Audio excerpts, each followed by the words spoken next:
African culture is disappearing, that the younger generation doesn't care about their roots, that globalization, colonial mentality, and modern education have wiped out the spirit of Africa from our children. But I witnessed something that shut all those claims down. At Charis Star Academy, during what was supposed to be just another school graduation and our day celebration, I saw a cultural revival, a generation standing proud, and a message to the world.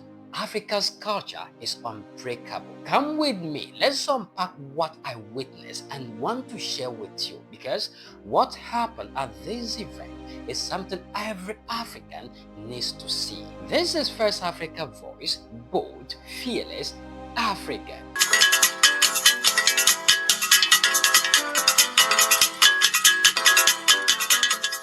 Ladies and gentlemen, welcome to the channel.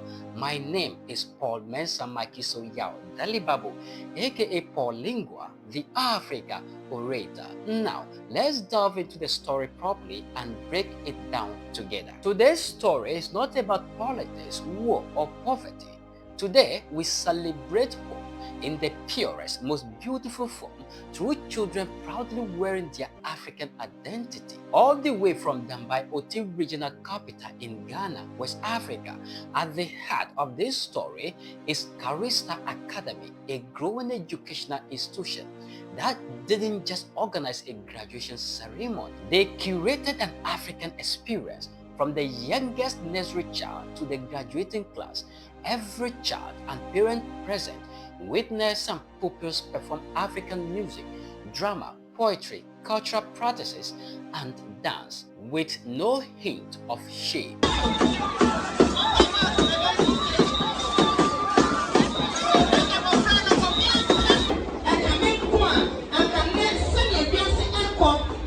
From displaying pure African purity rite to the cultural dance, the energy in the air was electric.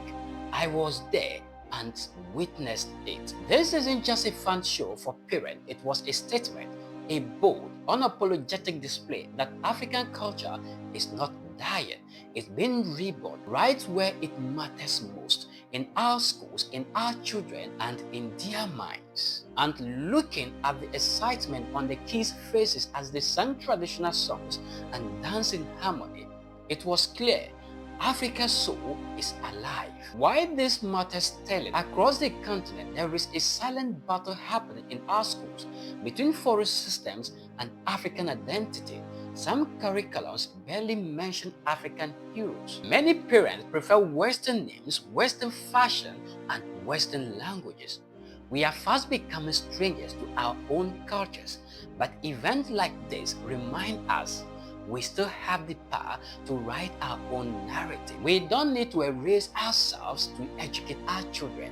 We can teach them math, science, English, and African identity side by side. Hearken to me, there comes what Africa needs more of. Imagine if every school made African culture part of their end of term event. Imagine if our children grew up knowing not just who Einstein was, but also who Nkrumah, Mandela, Sankara, and Yaa Asantewaa were.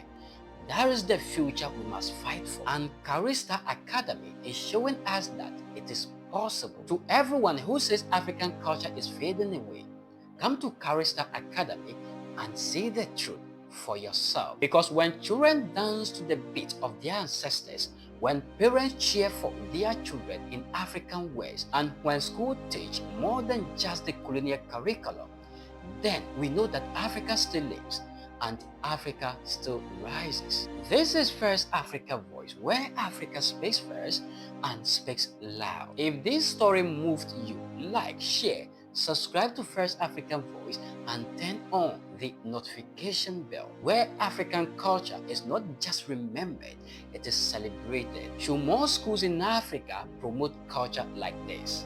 What do you think? Far as there are more men on earth, there are more opinions. So kindly drop your thoughts in the comment section. Well, the dew of the day has crept upon our thoughts, and nature must obey its necessity. Here is where we bring down the curtains.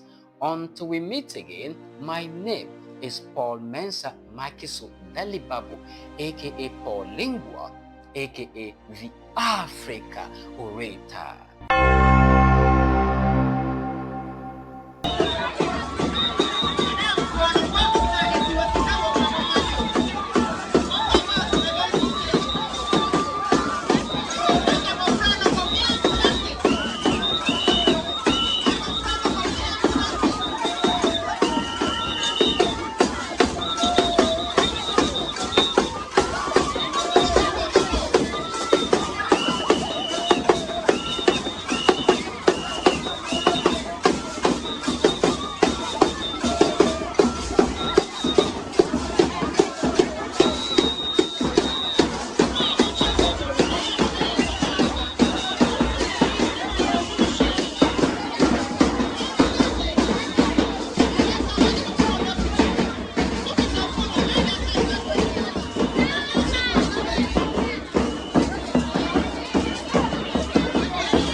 You want to say